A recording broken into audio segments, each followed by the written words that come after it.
Hello, welcome to next in a series of courses on professional development skills for engineers. Today we'll be talking about how to write a scientific abstract. We'll talk about where we'll need these abstracts, how to structure it with a concept I like to call the hourglass, and then some key points to double check as you're completing your abstracts. Well, an abstract is a short summary of your work, typically of your research. It's applicable in many different places. So for example, if you're presenting your research on an on-campus research forum, you use an abstract there. If you're going to a scientific conference, you'll definitely use your abstract at a scientific conference, whether it's a short 250-word abstract or an abstract that actually spans several pages long. You'll use an abstract in those places. If you're writing a journal article, you'll definitely use an abstract there, and some abstracts are as short as 200 words there as well, or it could be up to 400 or 500 words as well. And also when you're applying for graduate school. If you're applying for graduate school, you use an abstract to describe what work you've done and what work you're going to be doing in the future, and you use some of these same principles in that lesson there as well.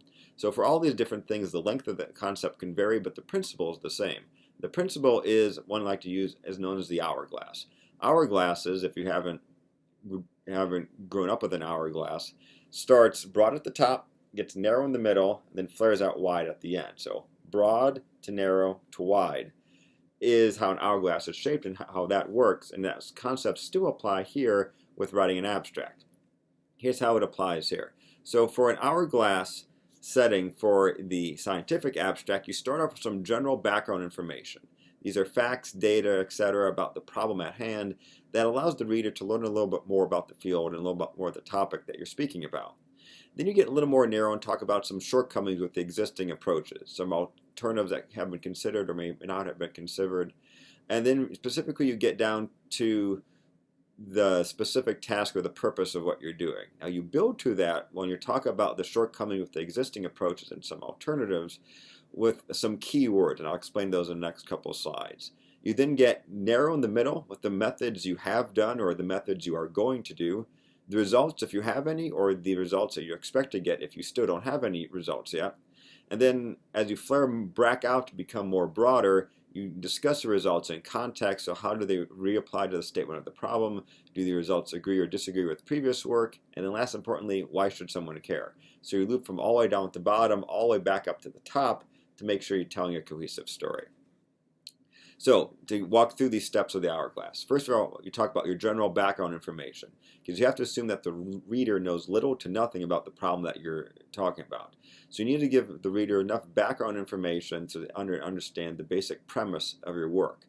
As you do this, it's important to avoid jargon, specifically if you're writing for a on-campus research forum or writing to a more general audience who might not understand all the key buzzwords or keywords that are in a specific research area. Then you talk about the facts about the problem at hand, and you get a little more details about what has been done or what's specific to your own research area. Then as you get into the statement of problem, you have to identify what the problem is, because if there's no problem, what are you doing? Why should you need to do something if everything's already known or has been solved in that field? So it's incumbent upon you to describe what that problem is. There has to be some lack of knowledge, some unanswered questions, some shortcomings with the existing approaches, some unproven approach, something you haven't tried yet, whatever, some key problem that you have yet to accomplish. You have to explain what that is. Many times there are key words that you can employ. So the word however typically is used to set up that we know all this, however we still don't know this other thing.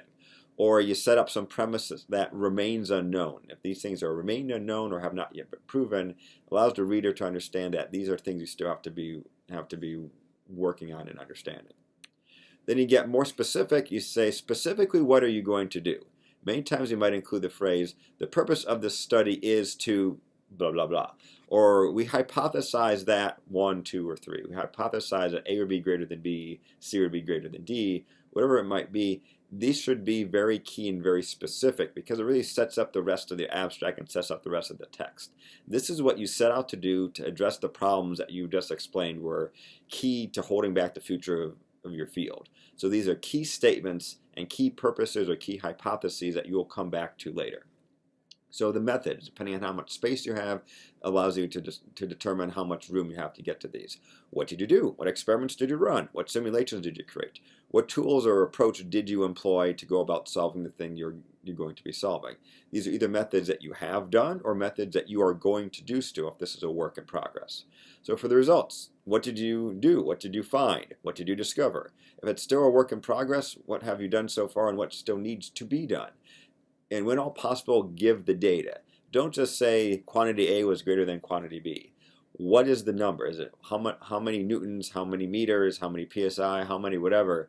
Give data at all possible. If you have statistical results that are statistically significant, put in the p-values if possible in the abstract as well. Then again, you get to the discussion, you loop back to the original statement of the problem. The results are, did you answer your questions? With your results, did you find that your hypotheses were accepted or rejected? Do you meet all of your three purposes or multiple purposes that you set out to do at the beginning?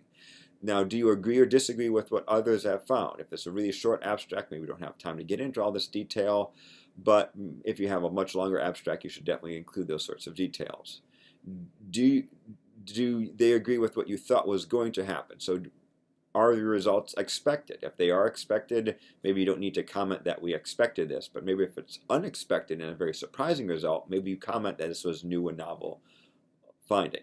Then at the end, you loop back to the question of so what? So why should I care? Why is the world a better place after what you did for your abstract? What impact did you have in your field? And maybe this is a good place to make future directions for research, because no one paper or no one study answers every question in a certain field. How does this set up future work or future studies? As you're going to summarize your abstract and look at all the last details, make sure you hit all aspects of your hourglass. Make sure you hit your intro, that key however phrase to set up what the problem is. Make sure you have specific purposes or specific hypotheses for what you are going to be doing in your abstract. Have methods, have results that show what the data is or what the data should be, and then wrap it up and conclude it at the end. Be careful if you're copying and pasting from other documents. Many times that if you're doing this copy and pasting, you'll leave out key parts of the abstract, or you'll pull sentences that sound great in context of a much larger manuscript, but really don't sound all that cohesive when you're just copy and pasting sentences together for a very short abstract. You should be able to read together the abstract and make sure it flows well together and tells a comprehensive story. And lastly, make sure the language is appropriate for the audience. If you're writing to someone very specific to your field, maybe you can use more jargon, but write it so that anyone can understand it if you're writing for a more broad audience. So I hope this gave you some hints on how to write a good scientific abstract.